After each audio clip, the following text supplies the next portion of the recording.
What's up, guys? Welcome to part 3 of Understanding Wokeness and Postmodernism.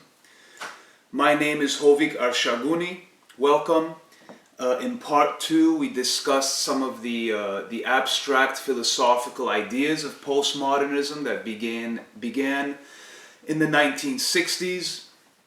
And I did promise that today we would move on to the activist portion of the 80s and 90s, when those ideas were adopted into various academic disciplines in order for us to understand what those disciplines are and how those ideas spread. But I am going to spend one more segment on the ideas phase, the early philosophical ideas phase. And the reason for that is I want to stress just how important ideas actually are. And so that's the reason we're going to take one more pass on that today. There is a saying, every living person is the exponent of a dead philosopher, meaning a lot of what we think of as good or the right way to structure things, the right way society should be organized, a lot of the time we take that as obvious, but it wasn't obvious historically. We take it for granted. But these ideas had a debate stage earlier. So one example of this is UBI, Universal Basic Income. The idea that the government should provide some sort of stipend to all citizens, an income not related to work. This has been floating around for the past 10-15 years. Some politicians have been discussing it, political thinkers, economists. And we even had Andrew Yang, a Democratic presidential candidate, using that as part of his platform, that if he were elected, he would provide a $12,000 stipend to every citizen.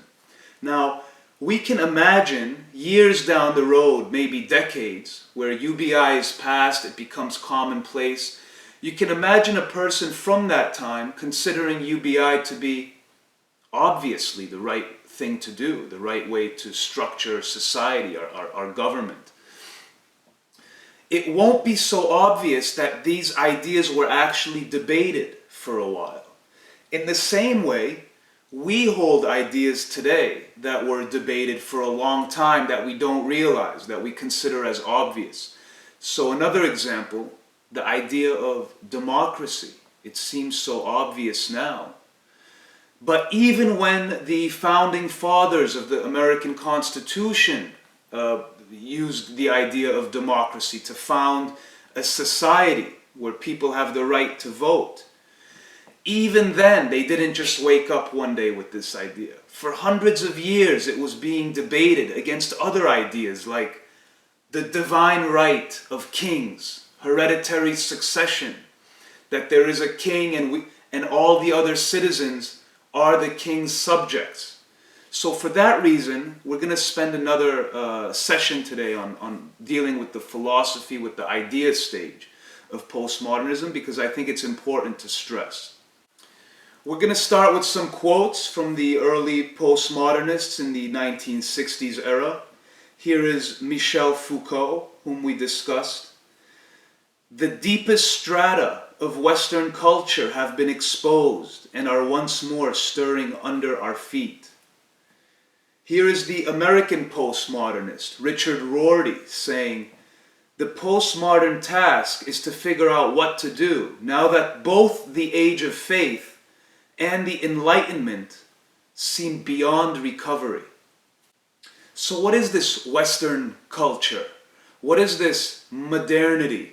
The Age of Enlightenment that they're speaking about?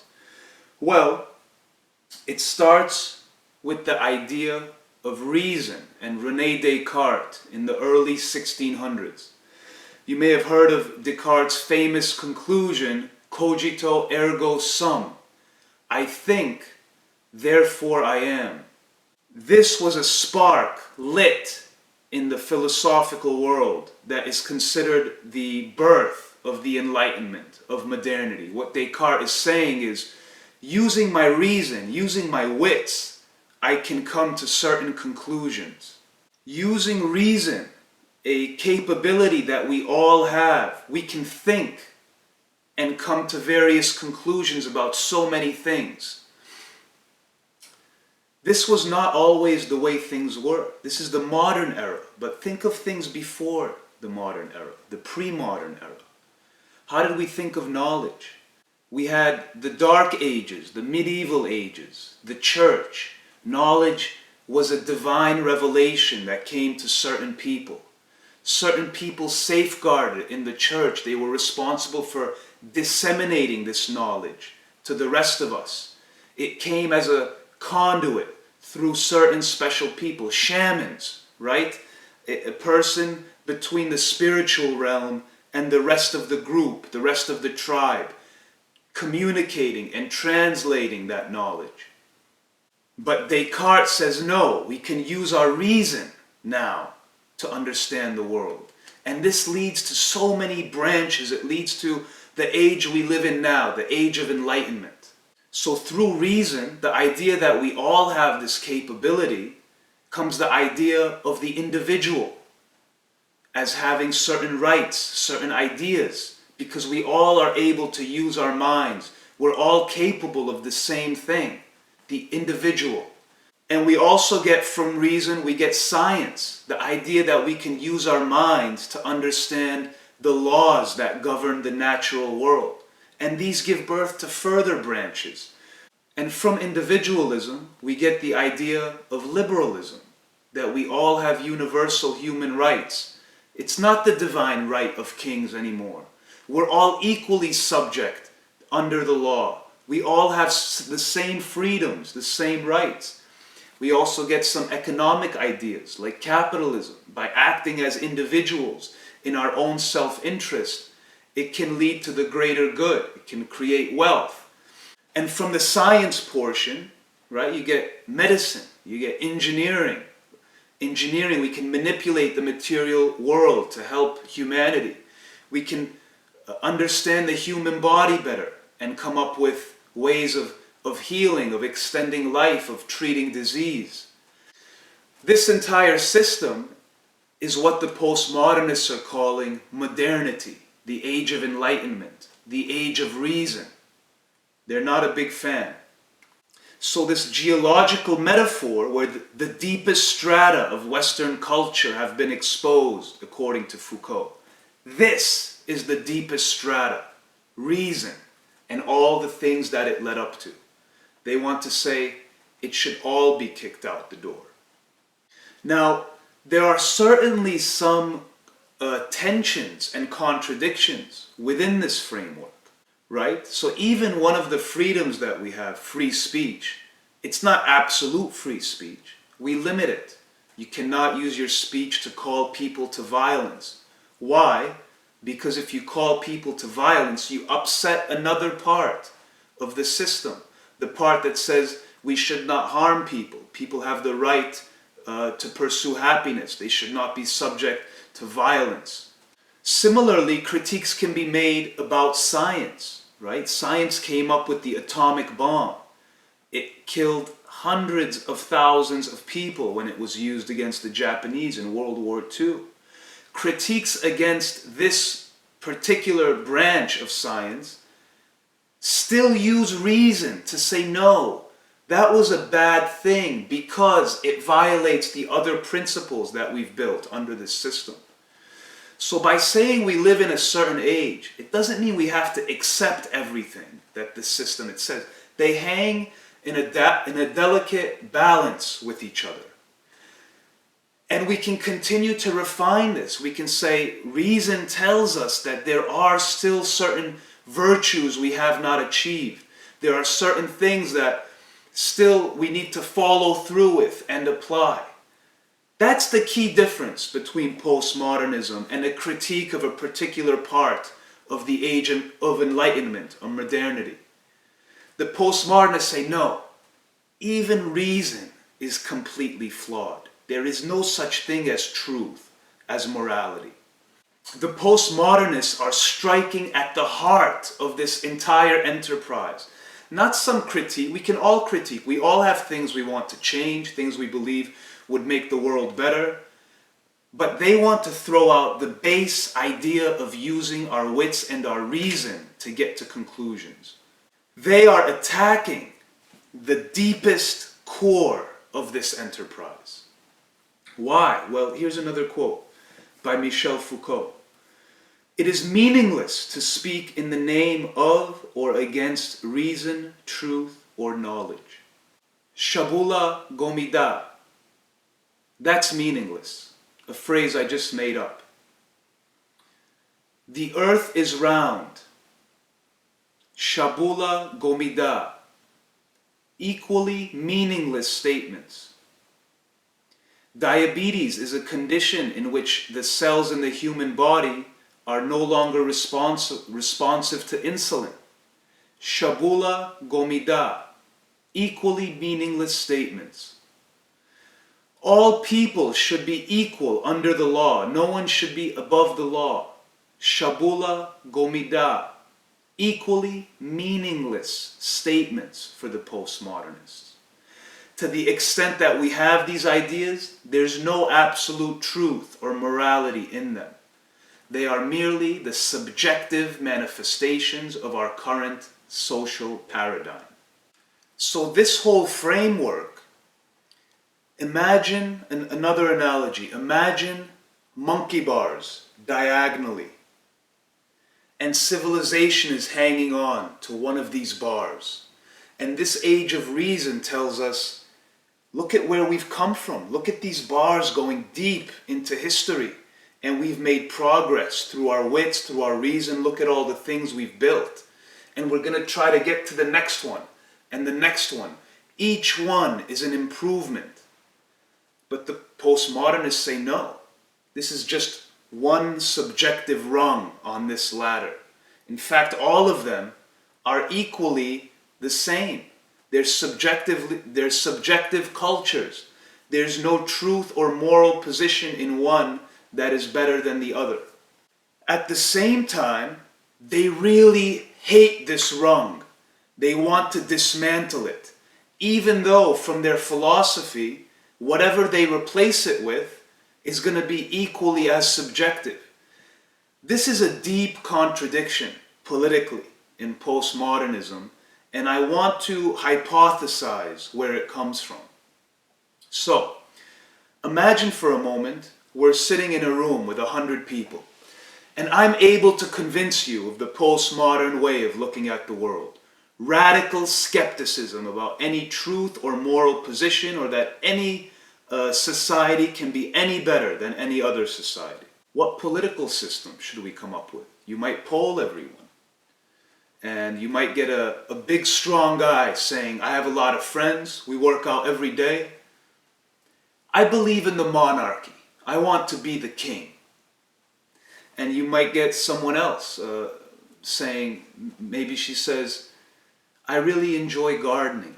People don't realize how meditative and relaxing gardening would be. I think we should all abandon industrial society and go back to the land. And maybe you get a 100-year-old Italian gentleman saying, I really miss Mussolini. I miss the days of fascism. Those were the days. We should all be fascists. The point is, when you're radically skeptical about any idea being better than any other, you would expect a random assortment by these postmodernists for different political allegiances. There is no clear arrow you can draw from this skepticism to a particular branch of political thought. But they have one. And you don't find a random assortment of these postmodernists. What you find is that they're all very, very, very far left of the political spectrum. Virtually all of them, the top 10, the top 100, are virtually all card-carrying communists. Foucault was a member of the Communist Party. He later abandoned it for the Maoist Party in France. Same with the rest. Jean-Francois Lyotard, Jacques Derrida. Now, this is certainly an odd anomaly, because you shouldn't have such gung-ho political allegiances if you're radically skeptical about the nature of all civilizations and all societies. To understand this, we need to go back to the 1950s and understand what was going on. The Marxists at the time, the communists, they were fairly disappointed, right? In the 1930s, the Great Depression came and they said, yes, capital is collapsing. The proletarian revolution is at hand. But that didn't happen. And then World War II. Yes, the liberal democracies and the fascists will destroy each other, and Stalin will ride in and save the world and bring forth the communist utopia. But that didn't happen either. Not only did these things not happen, not only were virtually every economic prediction made by Marx coming out to be false as the data was coming in, deep horrors were being unveiled from the communist regime. In 1956, Khrushchev comes to power, Stalin has died, and he admits essentially that Stalin had committed a genocide in the USSR. The Chinese Communist Revolution had just concluded in 1949. Again, the deep horrors that came out of this regime were becoming well known in the 1950s. I believe this was causing a crisis in card-carrying Marxists and true believers in the communist revolution that was to come. And a lot of them simply abandoned their ideas. They said, the evidence is in, the data is in. This has not seemed to work. And I believe the postmodernists were not willing to do that. And that part of their philosophy of abandoning truth, abandoning evidence, data, logic, reason, literally everything, shuffling out reason as a whole, was based on this idea of holding on to their Marxist ideas.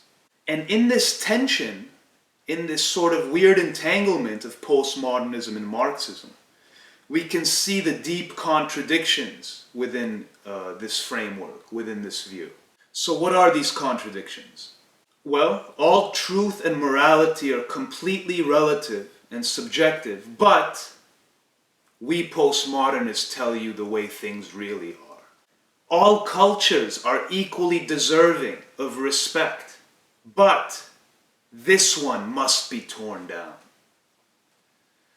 There is no way to say if something is good or bad, but sexism and racism are really bad.